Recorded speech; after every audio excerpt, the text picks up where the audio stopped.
Hello, gathered friends, I'm Takanuva, and welcome to Bionicle Deep Dive, where we analyze the tropes, characters, and lore of LEGO Bionicle.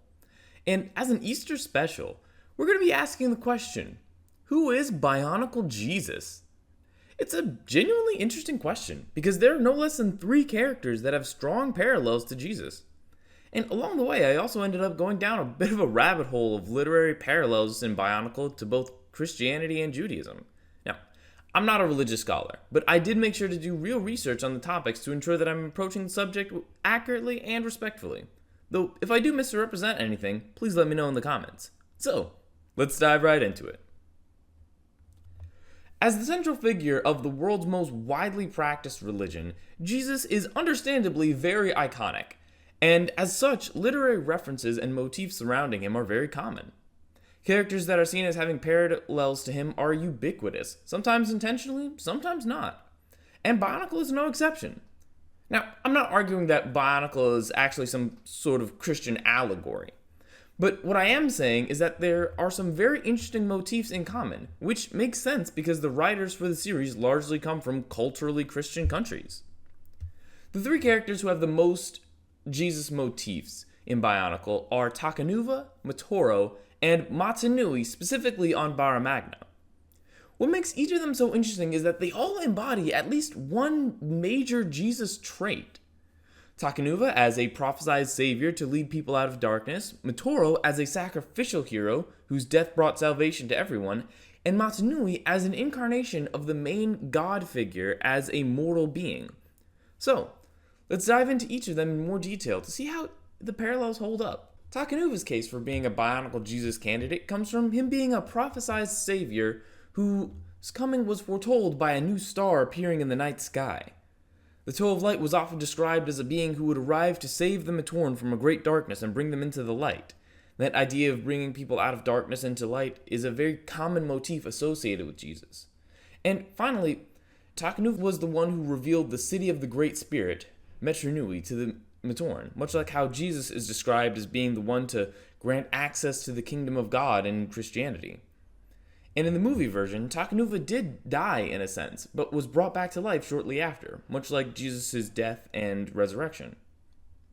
In general, Takanuva also works as a messiah figure in the Jewish sense, not just the Christian one.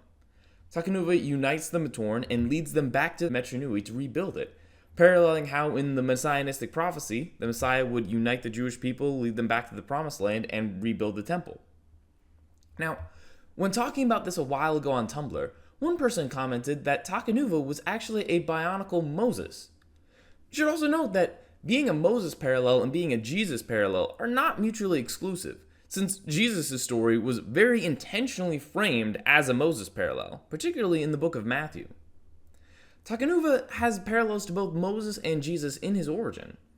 Both Moses and Jesus were some of the few survivors of a massacre of all the infant boys in the region, for fear that they would grow into a threat to the ruling power at the time, the king of Egypt for Moses and King Herod for Jesus.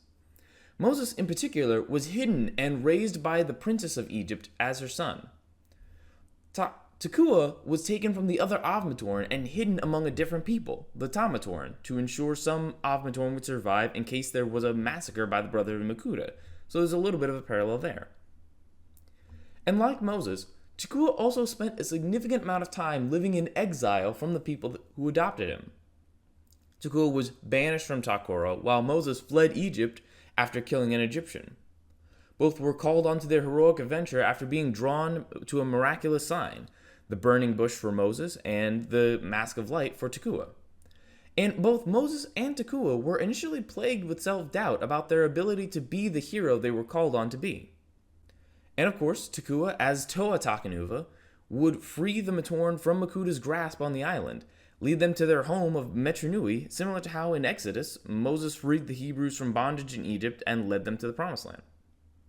And on the topic of Bionicle Moses, I actually think the Toa Metru collectively fill the role kind of well. The Great Rescue can be seen as an Exodus parallel, since they brought their people out of captivity and to a land that was foretold to them in visions sent by the Great Spirit, paralleling how Moses leading the Hebrews out of slavery in Egypt to a land promised them by God. The Turaga also have parallels to Moses' role as a lawgiver, with the Turaga revealing the three virtues to the Matoran acting as a parallel to Moses revealing the Ten Commandments. However, if we view Takanuva as Moses, then one could also see the Toametru, and specifically Vakama, as analogous to Joseph from the book of Genesis. Vakama's visions of the future could be seen as a parallel to Joseph's ability to predict the future by interpreting dreams. The Toametru then brought the Matoran to Motunui, which was a beautiful paradise for them in the first year, but later they would live under oppression and siege of Makuta until the arrival of the Toa, and specifically Takanuva, who liberated the Matoran and allowed them to return to Metronui.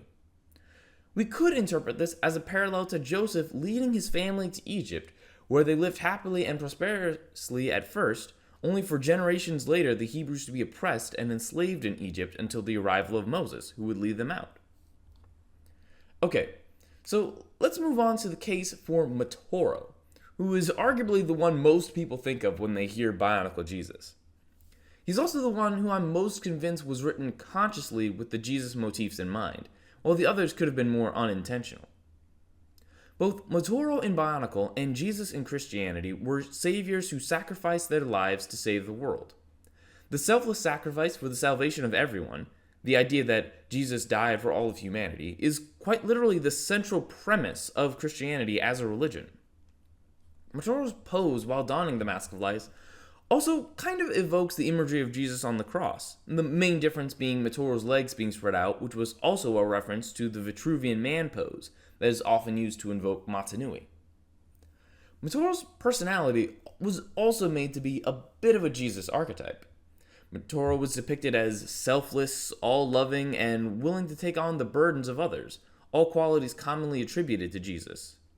Particularly, Matoro, being so pure-hearted, was treated as the reason why he was worthy to make the ultimate sacrifice in the first place. In a previous video, I go over the reasons why everyone who uses the Mask of Life at its full power dies, and it kind of ties into this theme. To ensure the ultimate godlike power of the Ignika only falls into the right hands, the only way to use it is to be willing to sacrifice yourself for the sake of everyone. Now, Christianity believes that the reason people die is because people sin, and that humanity was not capable of repaying its debt of sin to God on its own.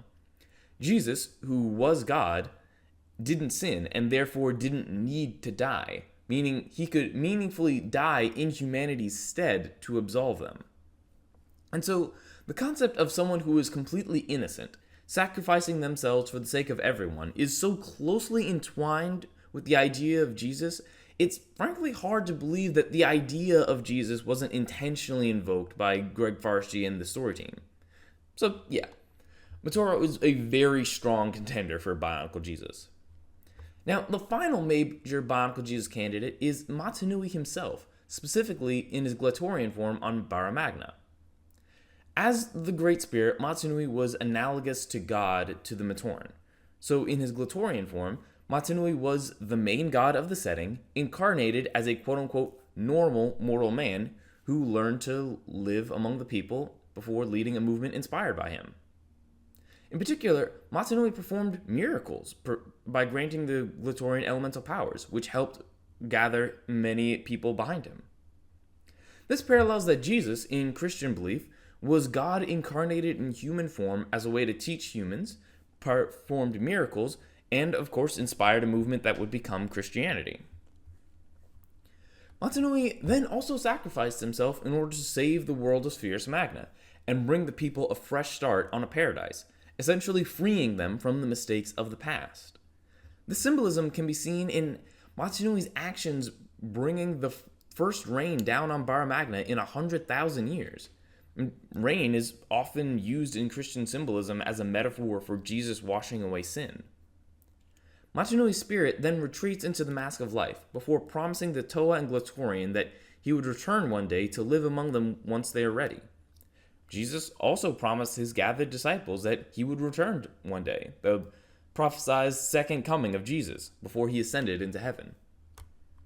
So yeah, those are the major Bionicle Jesus candidates, and I think it's really interesting how each of them have parallels in different ways, embodying a different Jesus trait. So ultimately, who you think Bionicle Jesus is depends on which trait you would consider the most Jesus-y. And while we're exploring biblical parallels in Bionicle, we might as well round it out with a couple of other notable ones. Makuta Pterodax, unsurprisingly, fits a Satan archetype. He's a tempter and manipulator who seeks to turn the Matoran against the Great Spirit and the morals the Great Spirit gave them so that the Matoran would worship him instead. Very Satan-like. Particularly notable is how he parallels the Christian conception of Satan as the fallen angel Lucifer. In Christian culture, Lucifer is often believed to have been the greatest and brightest of God's angels. Because of his pride, he rebelled against God, pulling a third of the angels to his side and fighting a war in heaven before being cast down into hell. The Brotherhood of Makuta kind of works as a parallel to the angels in the sense that to the Matoran, the Makuta were considered to be powerful spiritual beings who served Masanui and enacted his will.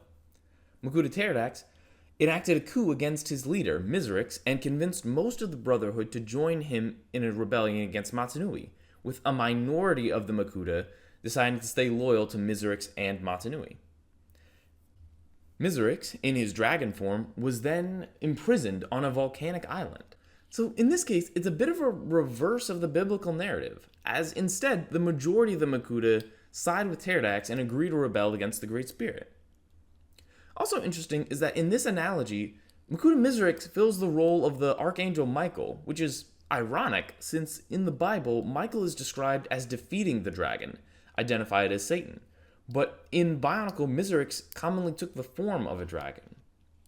Maybe in this analogy, it's actually a case of a good Lucifer being defeated by an evil Michael, and then the evil Michael becomes Satan.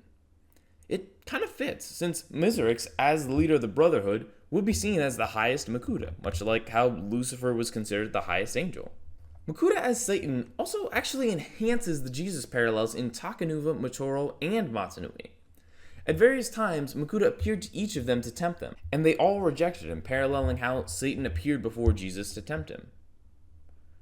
Now, something I find really interesting is that, while in the later portion of the mainline canon, Makuta fits the very Christian notion of Satan pretty well, in some of the early concepts and ideas of his characters might actually have some parallels to Jewish conceptions of Satan.